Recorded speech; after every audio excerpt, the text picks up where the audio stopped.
Okay, hello everyone. Thank you so much for joining us. We're pleased to have you join us today for this webinar that is entitled Cooperative Identity and Branding, an Exploration in Putting Your Co-op Foot Forward. And we have three wonderful guest speakers today, Georgina Whyatt, Donna Balkin, and Carolyn Hoover. I'd like to thank them all. So we've got representation from the UK, from Canada, and the US today, so this is truly an international event.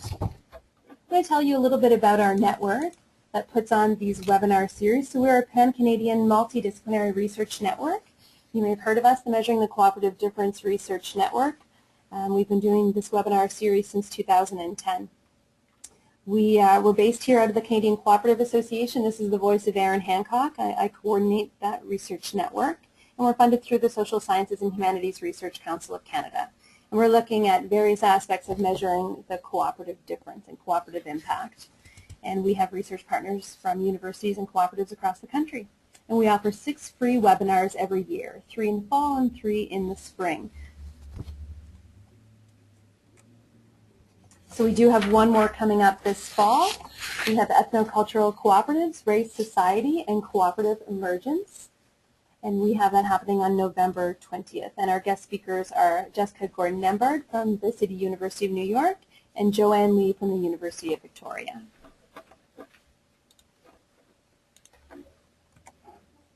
So it's my great pleasure to introduce our 3 featured speakers today. So first of all, we have Georgina Whyatt, who is the head of the marketing department at Oxford Brookes University. And that's in Oxford in the UK, of course. Her research interests focus on marketing strategy implementation in the context of communities, cooperatives, and business ethics. And before entering academia, Georgina held positions in retail management and international marketing, both in the UK and in Hong Kong. She teaches marketing at the Cooperative Advantage in the Cooperative Management Education Program at St. Mary's University out of Halifax, Nova Scotia. We also have Donna Balkin, who is our second featured speaker, and she's the communications manager of the Canadian Cooperative Association, retiring actually at the end of the month. So this is a really interesting project and an interesting time for Donna to be sharing this with us. She's a former journalist with the Ottawa Citizen and CBC Radio, and she brings to the co-op sector more than 30 years experience in journalism, communications management, strategic communications, media relations, social media, and publications. She is the 2013 recipient of the Canadian Association for Studies in Cooperation Merit Award, which was awarded in June in Victoria, BC. We also, as our third featured speaker, we have Carolyn Hoover. And Carolyn is the Chief Executive Officer of .coop, which operates the .coop generic top-level domain that you may have seen on many co-op websites. She also is responsible for the development of policies, production of marketing and publicity materials, as well as coordination of national and international contacts within the cooperative and internet communities. She works with a broad array of cooperative contacts to verify their eligibility for .coop registration, which is really neat, and she'll tell us more about that later. And prior to joining .coop, Carolyn spent over 20 years working in software development, focusing on membership and association support systems, government financial systems, and telephone billing systems. She has a Bachelor of Science in Computer Science from Virginia Tech. So as you can see, we have 3 wonderful minds to share with us today, all on this topic that I think we're all very interested in terms of branding and marketing and how we put our co-op foot forward. So I will turn it over now to Georgina to get things started.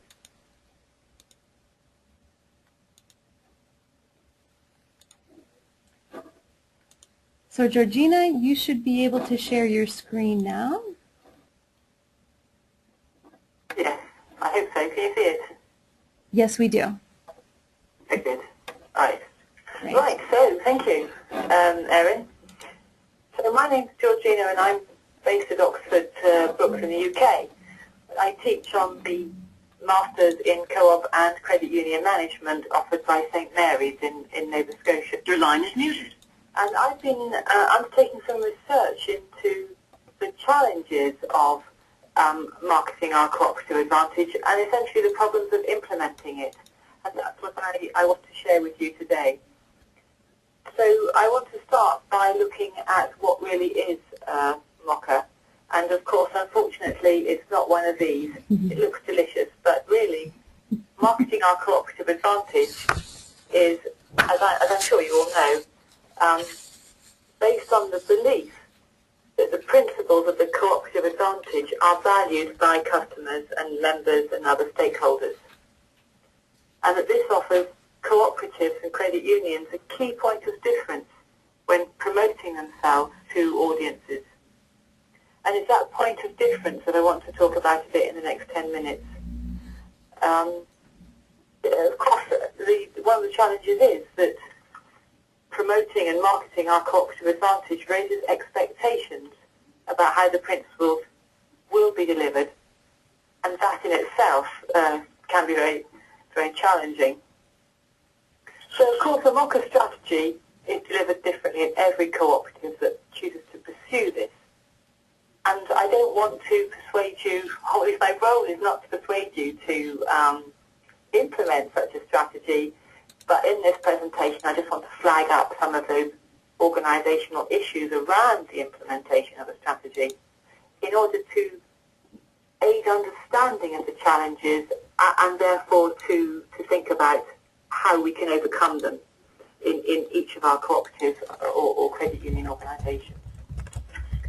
So in this research I've been talking to a number of people both in the US and the UK about the co-op difference, and I've grouped it in a sort of academic way, but also to offer headings or sections, if you like, for the coming for what I want to tell you in the next few minutes.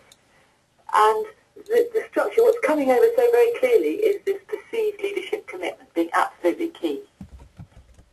And within that, culture and how that leads to behaviours. And then within that, something about cross-unit collaboration, internal collaboration, competencies and processes. So I want to talk about each of these three in the coming slides. And I've started putting some examples within each of those sections, as you'll see. But just to say, I will be looking at each in more detail in the next few minutes. Of course, happy to discuss further if people want to talk about it. So to start with, perceived leadership commitment. And the real emphasis must be on perceived.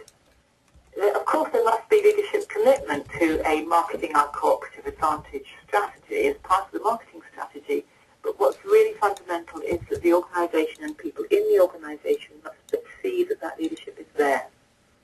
And this comes over in a number of different actions, such as where the leadership may influence promotional messages to ensure that they are in line with our cooperative difference, that the leadership will engage in marketing events, that the leadership will ensure that money and time is allocated to implementing that advantage and explaining the difference.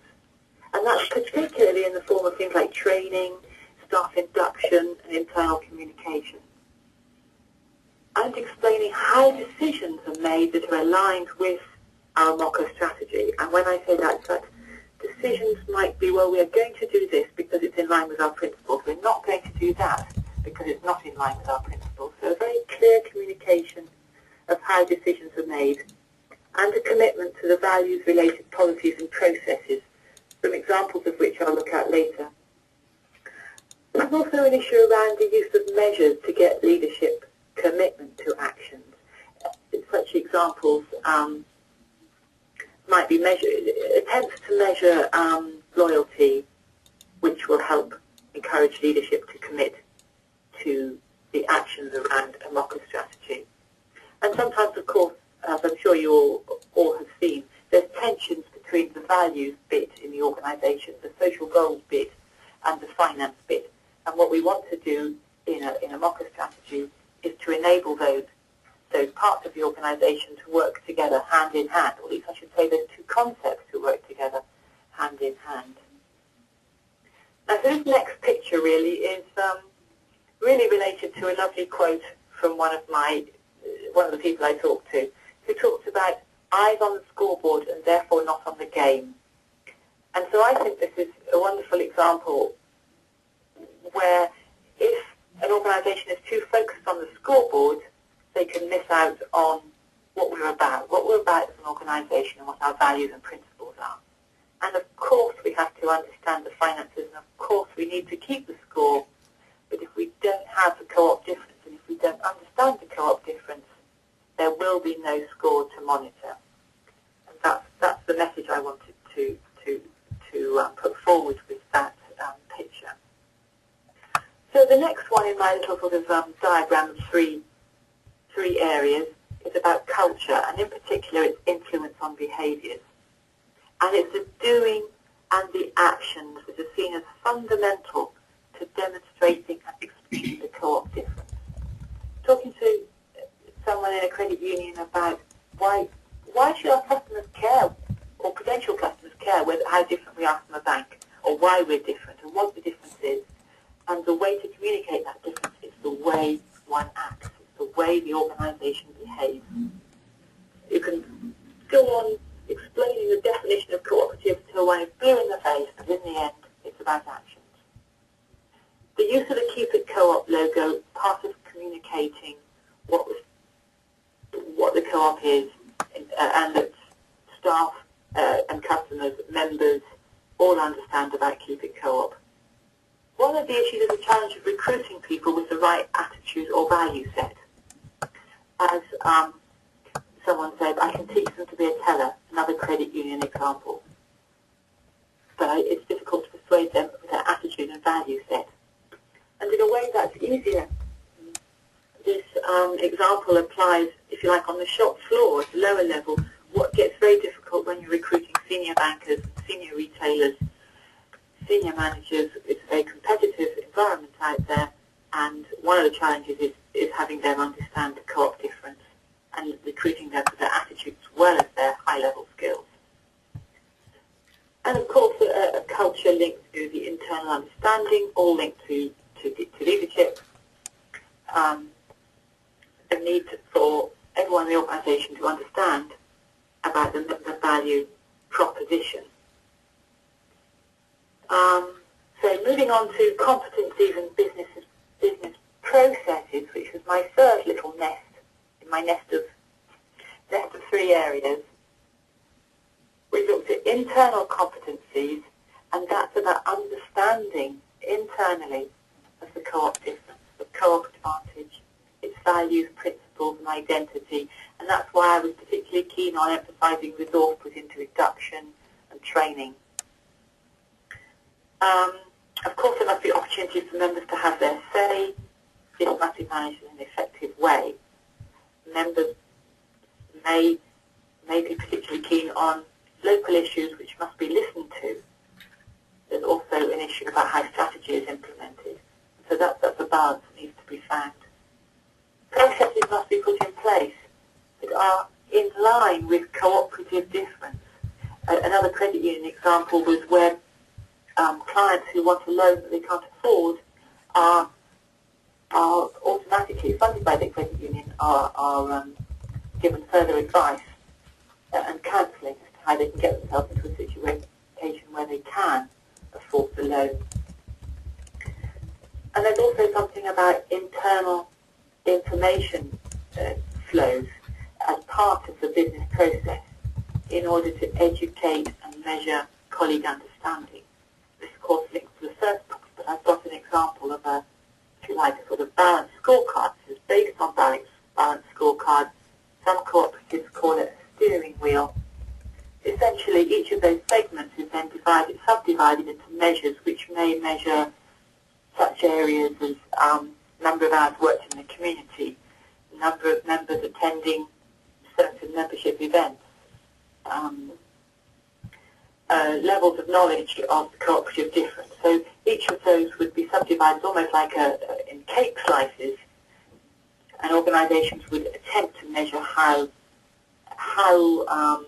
successfully they have met this multitude of aspects, this balance of aspects within all their business activities.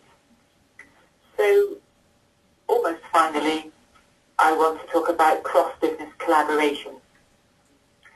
And that's an emphasis on cooperatives working together to promote and explain who they are, such as all co-ops using the Cupid's Co-op logo, or we talked about an agricultural co-op talked to me about collaboration with other businesses in the supply chain. And those businesses, of course, will be cooperative wherever possible. We also talked about collaboration within the organisation, and we don't want to have too much of a division, and we don't want to see a division between, let's say, the social goals, the values side, and the business side. The two should not be seen as separate. And the other opportunity for collaboration, or even for division, is where subsections of a cooperative organisation may have different interpretations of the MOCA message. So they may well be committed to their version of MOCA, but the key is to understand that people are singing from the same hymn sheet, that there is cross-business collaboration. So finally, I feel I've rather whizzed through that in the last 10 minutes, and I hope that I've raised some issues of interest. Obviously, I'm happy to answer questions where I can at the end, and I'll leave this slide up and hand over back to Eb. Your line is unmuted. Thank you very much, Georgina. That was a great way for us to kick things off. I think probably for many of us, the MOCA strategy is that terminology and that methodology is a little bit new, but a lot of the themes are things that we all care about and probably struggle with and explore within our businesses and our research. So thank you very much. We're going to move on now to Donna Balkin. And so Donna is going to introduce to us Co-op Identity 2.0, talking about Canadian cooperative websites. So thank you, Donna, and welcome. Thank you very much, Erin. I'm Donna Balkin. I'm Communications Manager of the Canadian Cooperative Association, and in that capacity, I'm also the webmaster of the CCA website, which is www.coopscanada.coop, no hyphen in co-op. And so I have a lot of interest in co-op websites. You know, in a way, Georgina's presentation was an excellent lead-in into mine because she gave the big picture. She talked about the MOCA strategy, and this is a tiny, tiny little piece of that strategy, which is a co-op website, and how whether or not Canadian co-op websites truly reflect the cooperative difference. So I start with two basic assumptions. The first one is similar to Georgina's, which is that cooperatives should reflect the distinctiveness of their business model in both internal and external communications. So I make the assumption that there is a cooperative advantage, and there is an advantage to communicating the cooperative difference. The second assumption is that a corporate website is the public face of an organization, and that the extent to which a website reflects co-op identity speaks to the co-op identity of the organization itself. There are people who will dispute this. There are people who will say that with the rise of social media, corporate websites are no longer as relevant. But when an ordinary member of the public or an ordinary member of co-op decides to look up a co-op on the web, they'll go Google, and what will show up is the corporate website. So that assumption is that it is the public face of the organization. So there's a methodology here. This is a quantitative study. My academic background a very, very long time ago is in quantitative political science, so I immediately thought about how to quantify this. And what we did is a content analysis of Canadian cooperative websites. The initial study was the 50 largest non-financial co-ops in Canada, plus the Co-operators and Desjardins. For those who are from outside Canada, the Co-operators is an insurance cooperative owned by organizations within the cooperative sector, and Desjardins is the largest cooperative organization in Canada. It is basically a federation of financial cooperatives based in Quebec, but also located elsewhere in the country. So after I did that analysis, I decided to look at Canada's 20 largest credit unions and 20 new and emerging co-ops to compare them. And I was looking for a quantitative tool, so I developed something called the Cooperative Identity Web Index, which I will refer to as the CIWI. And, based on Georgina's presentation, I should have had a little picture of a New Zealand bird on my screen. It's not a kiwi, it's a seaweed, but that's the Cooperative Identity Web Index. So the CIWI is composed of 6 indicators, and you'll notice that there are points allocated for each of them. Does the website identify the organization as a cooperative above and beyond the name and logo? Does the website attempt to answer the question, what's a co-op? Are the 7 cooperative principles listed on the website? Is there additional information, for example, an FAQ provided? Are there links to other co-ops or cooperative associations? And I thought that that one was quite important in the context of the 6th principle, cooperation among cooperatives. And finally, and of course Carolyn will talk about this in greater detail after my presentation, does the website use the .coop domain extension? So we'll start with the 52 largest co-ops, co-op identification. Does the website identify the organization as a cooperative? 49 out of 52 identified the organization as a cooperative.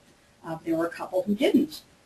25 identified as a cooperative on the home page.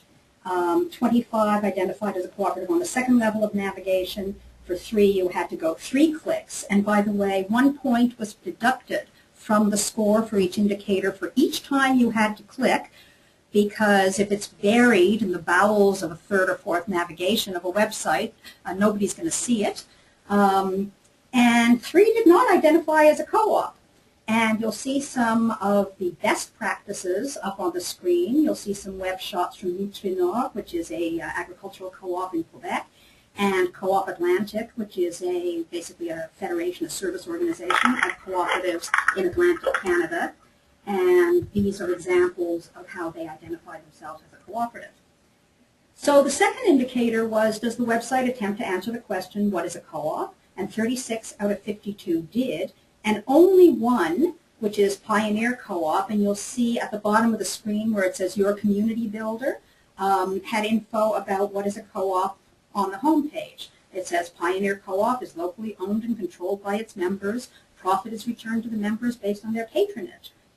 So 16 of them, of the websites, made no attempt to define a co-op. And the most common phrases used on websites in defining a co-op is member-owned, controlled by members, or a reference to sharing profits.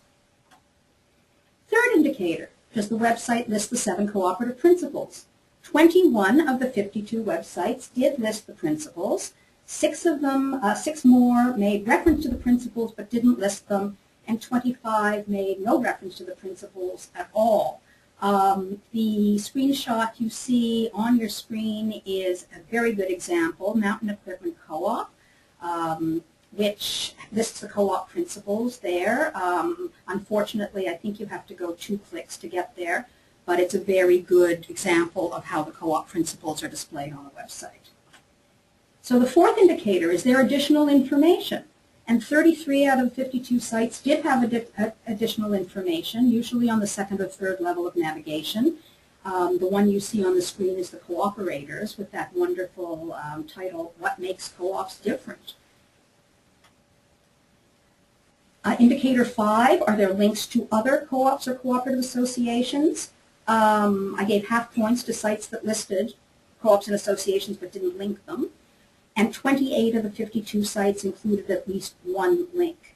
And the one you see on the screen is Federated Cooperatives Limited, which is the big network of retail co-ops, in particular, consumer co-ops in Western Canada. And they actually had quite a few links on their website, including a link to the Canadian Cooperative Association and the International Cooperative Alliance. And finally, indicator 6, does the website use the .coop domain extension?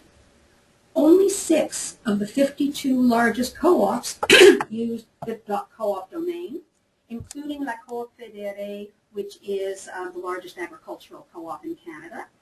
And the others were divided between .ca and .com. And so I think Carolyn will talk a little bit more about .coop. This study did not go into the reasons why .coop was not used. I know that informally I have talked to a number of people about this, and because .coop is relatively new, 11, 12 years old, they talked about the logistics of changing it. people already know their URL and so on. But I was somewhat disappointed that only 6 of the top 52 co-ops, including some with very, very strong cooperative identity, used .ca or .com instead of .coop. So we have this little CW scorecard. The median CW score was 28 out of 50, and the average CW score was 23.3. There were some that were quite high, but there were quite a few that were quite low, and that created the average. One of the interesting things that came out of this, and of course for those of you outside Canada, Canada has 2 official languages, and the province of Quebec is primarily French-speaking. And what we found is that French-speaking sites and bilingual sites, some mostly based in Quebec, were more likely to have strong scores, i.e. were more likely to reflect the cooperative difference on their websites. And of the 6 sites that used the .coop extension, 4 were in French, 1 was bilingual, and 1 was English only. So that may speak to culture. It may speak to co-op history in Francophone communities and in Quebec, that French language sites were more likely to reflect co-op identity. So here's just the top 12. You'll notice that the top 5 of the top 12 all use .coop. This just gives you an example of some of the scores. There are some that aren't there, and it primarily relates to navigation. The next group after this includes ones like Desjardins and Mountain Equipment Co-op, and the reason they didn't make the top 12 is you just have to click too many times to get to the co-op information as opposed to the business information. Here are just some examples of some of the best. The one on the top left is Mid-Island, which is a relatively small consumer co-op in British Columbia, part of the Federated Network. On the top right is Citadel, which is a Quebec-based co-op, producer co-op that produces maple syrup and in fact exports a good proportion of the world's maple syrup. Down on the bottom left is La Coop Fédérée, the large agricultural co-op. They scored very, very highly. And on the bottom right is Arctic Cooperatives Limited, which is a network of 31 consumer co-ops in the northern territories of Nunavut and the Northwest Territories. So those are examples of some of the highest scoring websites. So then I want to say that, of course, websites are a snapshot in time and websites change over time. The initial study was the top 52, and that was conducted in April and May of last year. And I presented this study at the Canadian Association for Studies in Cooperation conference in Victoria. And then it occurred to me, well, why don't I also just take a quick look at credit unions and new and emerging co-ops to provide some basics for comparison. So I looked at the 20 largest credit unions in Canada, and I used a modified index, and just instead of what is a co-op, I asked whether or not the site talks about the credit union difference. 13 of the 20 credit unions described themselves somewhere on their website as financial cooperatives, which I thought was very, very positive. And all 20 websites had some explanation of what makes credit unions different from banks or other financial institutions. 6 of the 20 include the cooperative principles, and so on. One of the things about the credit unions, and we'll find this in the emerging co-ops as well, there was a very big gap between the top 5 or 6 and the ones at the bottom. Assiniboine Credit Union was the top one. And so the actual CV scores were not that high overall, but Assiniboine, Van City, Service, Connexus, and a few others did extremely well. New and emerging co-ops, I thought they'd do better. 20 new and emerging co-ops. They were selected from a list of recipients of Cooperative Development Initiative grants, which was a government-funded program to provide project funding to new and emerging co-ops. And it was sort of a random sample. I tried to create some regional diversity and diversity in type of co-ops. All but 2 of them identified themselves as a co-op. None of the 20 sites included the co-op principles, including Sumac, which was the best of the 20. So the Sumac and the Funeral Cooperative Ottawa were on top. But I was very disappointed that the scores for the new and emerging co-ops, who did have an opportunity to use the .coop domain when they started their co-op, who one would expect to be more conscious of being co-ops, did not reflect that on their website. So the conclusions, the good news is that some co-ops are making a serious effort to reflect the co-op difference to their website. The bad news is that many co-ops do not perceive co-op identity as a marketing advantage and focus solely on their product and service when you go to their website. And some co-ops that do provide it bury it in the third level of navigation. The really bad news relates to the .coop domain, and in fact, it was the only result that really shocked me. The fact that 6 out of 52 large co-ops and only 3 out of 20 new and emerging use .coop.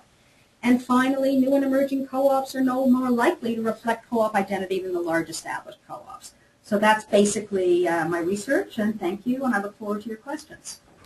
Thank you very much, Donna. That was great. I love that you created your own indicator, the CWE. I can't wait to see that in future academic journals, see that floating around. Well, actually, you are going to publish that in a journal soon, aren't you? So, okay. So that's great. So now we are fully warmed up. So now we'll dig in a little bit deeper into the .coop domain and how that all works in terms of something that is really in your face, front and center, in terms of the .coop domain. So I'm going to go ahead and hand it over to you, Carolyn. So you should, okay, what I'll do, Carolyn,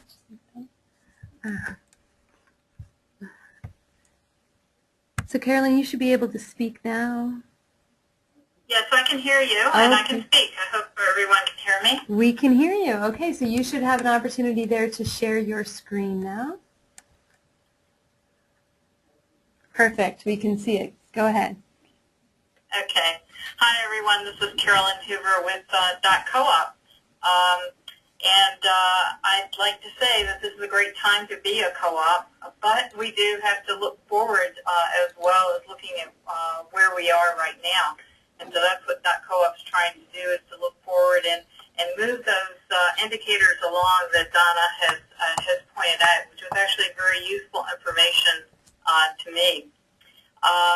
But just starting off, last November, the International Cooperative Alliance announced the start of the cooperative decade and made strengthening cooperative identity a major part of the cooperative blueprint. .coop is a part of the ICA blueprint in supporting a powerful sense of shared identity for cooperatives, especially on the internet.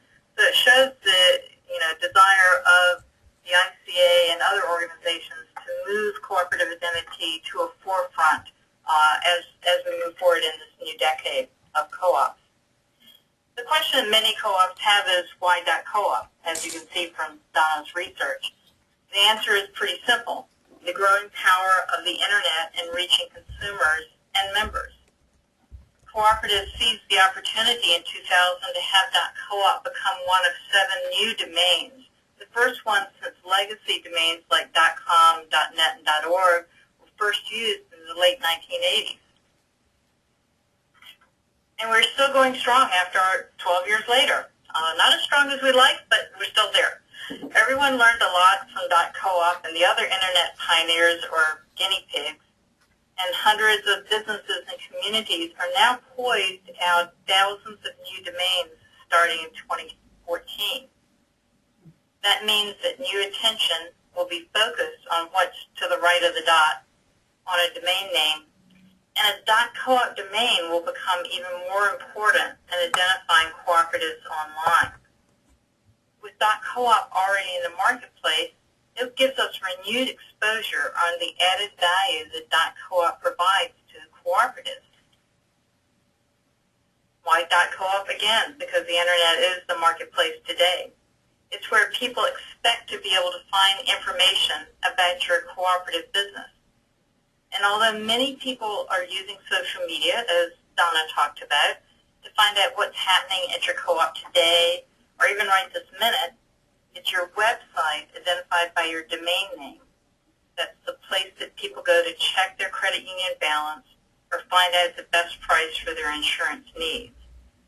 Your website is the front door for your business for many people, and you need to make sure it's open and easy to find. Co-op also is a way to help build connections with other local co-ops as well as regional, national, and international connections. That's one reason where Donna's research in that area is important to see how that can be very important to co-ops. Co-op makes that easier because you know that you're dealing with a cooperative if they're using a .coop domain. We do make it easier to find. Co-op makes it easier by providing our website, www.directory.coop, where you can find all the active .coop domain users. It's built off the data we have, so let people that manage those domains know if the information there is out of date. Send them to us and we'll get it corrected. Again, that website is www.directory.coop. Verification is another important value of .coop. All co-ops are verified when they register their first domain and in random checks after the initial verification. We also respond to alerts about .coop sites that might have gotten hacked or are being used by businesses that are no longer operating as cooperatives but haven't notified us of that change. The verification process is based on 7 cooperative principles that apply to all types of cooperatives, as well as our charter, which allows for co-op organizations and other businesses that support co-ops so that they can also register a .coop domain.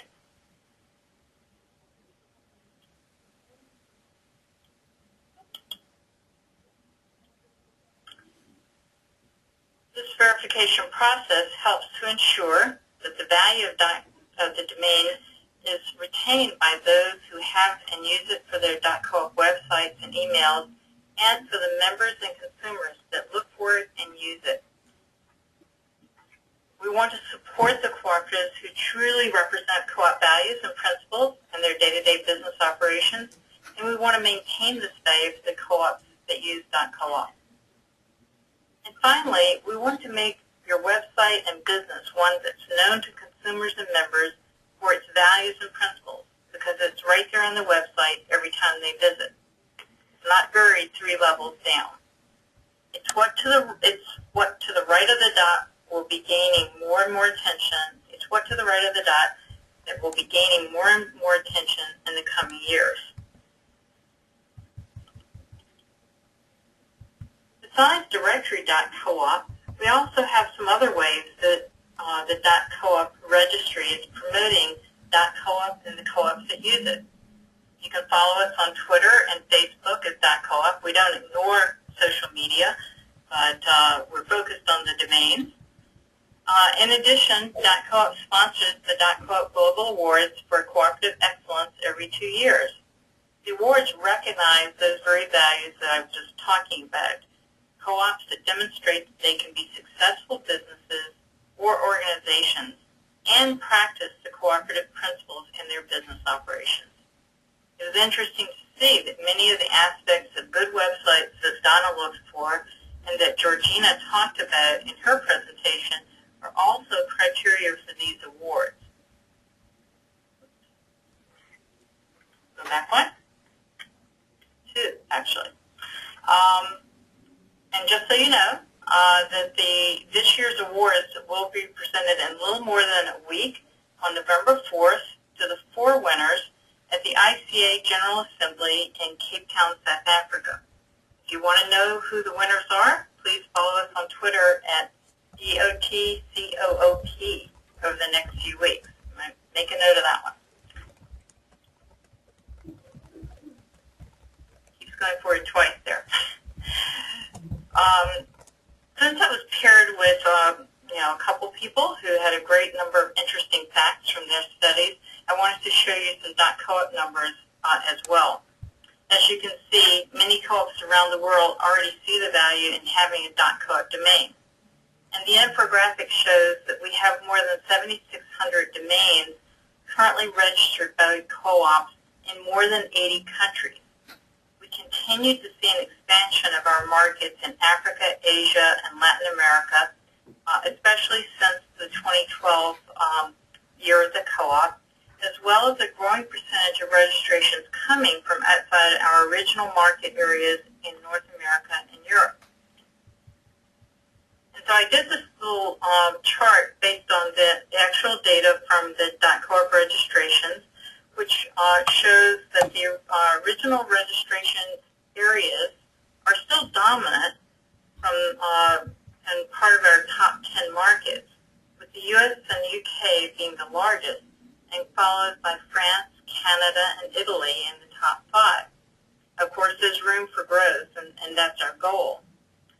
With the ICA becoming more directly involved with .coop as the owner of our largest registrar, domains.coop, we are now even better positioned for that global growth because of the inclusion of .coop and the cooperative blueprint and the contacts with co-ops at every level through the ICA members. Another distribution that I looked at in preparing for this presentation was a look at the different sectors that register .coop domains. And what I found, this shows the stats, and you can look at these later if you want to pull down the sheet. But I found it interesting that a large group were the other co-ops because people are using co-ops to create many different types of businesses. And it shows that cooperative business structure is very flexible. And from farmers to football players, I put up the alliteration there, co-ops provide a way to involve owners that makes them strong competitors in the marketplace and more valuable to their members. So I'll just go through and reinforce the values that a .coop domain provides to you and that build off the investigative work that Donna and Georgina could detail. First, it strengthens your cooperative difference to your members, to your staff, and to the general public. It helps you stand out from the crowd. And in tomorrow, with thousands of domains, it will clarify that you're a specific type of business based on your values and principles. It allows you to connect with other cooperatives through the directory.coop as well as on search engines and when you meet in sector marketplaces, whether that's on the internet or whether you're meeting in person and sharing your business card with your .coop domain on it. With a verification process that has stood the test of time, it provides a higher level of trust in your cooperative identity. And even though we've been live since 2002, there's still many options for the domain name that you want. And you don't even have to add co-op to the name because it's already there. So here's all my contact information if you need it later. But every business, including cooperative businesses, need every edge they can in today's competitive marketplace. .coop can give you that edge online. So think about it and be happy to work with anybody to address technical concerns such as the ones that Donna has identified in her discussions with co-ops. I'll now pass this back to Erin so that she can ask us any questions that y'all might have posed. That's great. Thank you so very much. So what I'll do now is I'll unmute you, Georgina, as well. And actually, Georgina, I'll ask that you pull up your PowerPoint again because someone wanted to look into the wheel that you spoke about and to delve into that a bit more. So if you pull that up, then I'll actually start with another question that we received, which was from Catherine Kitching. So Catherine, just give me one moment and I will unmute you. Okay, Catherine, go ahead with your question. Okay, my question is for Carolyn. I'm quite interested to hear about this manual verification process that you talk about. And I would expect, of course, that if you found that a cooperative wasn't actually democratic and was just a private business, that would be a clear reason to kick them out from using the .coop domain. But I was wondering how closely you check all the different co-op principles. So, for example, if you found that they had zero educational initiatives for their employees or members, or if you found that there was no indication that they were cooperating with other cooperatives or that they didn't have any obvious programs to give back to the community, would the co-op lose the privilege of using the .coop domain in a case like that? That's an interesting question because certain co-op sectors obviously are impacted or more directly use particular co-op principles than others. And we do not rigorously enforce things like education and those types of issues. We certainly would encourage that. And if there were issues where it was brought to our attention that the co-op was acting against co-op principles, we would certainly investigate that. But we're not going to be able to validate that without a particular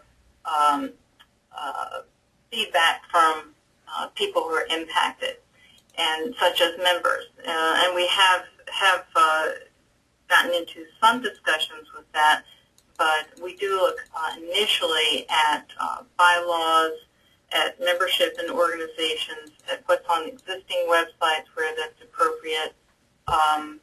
But we also are trying to encourage the use of it. So, we try to get started with, what we can validate directly, because the other type of thing is going to be very difficult for us to investigate unless it's brought to our attention. Great. Thanks very much. I agree. I was curious. So thank you. Thanks, Catherine.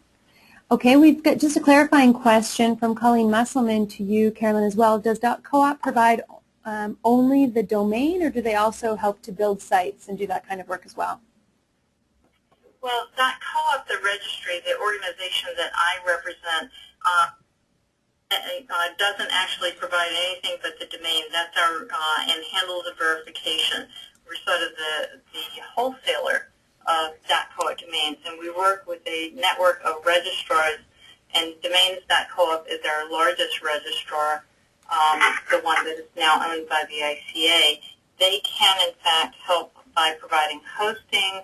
They can provide email web hosting. They have a build your own website like many of the other hosting facilities do online. So many of the registrars do offer those services, and they also will bundle it into the cost of the domain name. So Great. That's where you would get that. Thanks very much. Okay, so I'm going to turn it over now. Georgina, I'm going to have you share your screen again, if you can pull up the wheel that you spoke to earlier. Yep. And I will. Here. Oh, great. Okay, so I'll do that. Thank you very much. And I've got Shona calling from Mountain Equipment Co-op, who's got a question. Shona, try speaking. I think you're on the air now. Thanks, Erin, and thank you very much, Georgina, and actually to all the presenters for your presentations. I find them really interesting. Georgina, I work at Mountain Equipment Co-op. We're a large retail co-op, and we have over 4 million members, so it's tough for us to engage with all those members on co-op principles. I'm really interested in your steering wheel, or the concept of some kind of measurement dashboard. NEC, it's quite easy for us to measure how our members are interacting with us in terms of buying products or renting products or being involved in our events. But it's been a perennial struggle for us to figure out how do we measure how people are engaged in the co-op aspects of our business beyond simply voting numbers. So I was wondering if you had any further examples or a kind of deeper delve into what that kind of steering wheel could look like, or anything that you can share with us that could kind of get us started along that path. Oh, well, thanks. That's really, really interesting. Yeah. And it's very challenging, of course. Where I've seen the steering wheel used in cooperatives, it's designed as a tool, if that's the right word, to engage staff. Okay, rather than members at large. Yes. But that doesn't necessarily mean it's unsuitable for members at large. The key is to determine what your targets are, if you like. And those targets might be to do with levels of understanding of the principles, or levels of understanding of the cooperative difference, or levels of engagement with certain activities that you do to engage members or to engage customers. And then each of those would be in a category, in one of these cake slices categories. Does that make sense? So the way I've seen it used in organisations is that each branch, let's say in retail situation, each branch has one of these well, the whole organisation has designed a cake with cake slices in it. The branch is then measured on the individual measures, a set of measures concerning community, and because it's measured, it then communicates it, and therefore it becomes almost a sort of competitive situation in which scores are fed back to head office, if you like. So the process of measuring generates learning and engagement. Yeah, I think this is something I think MEC has struggled with this for years, possibly decades, as we become so large. What's a realistic target in terms of what our members, if you stop the average MEC member in the store and say, tell me about the cooperative principles, you're really not going to have any joy. Yeah.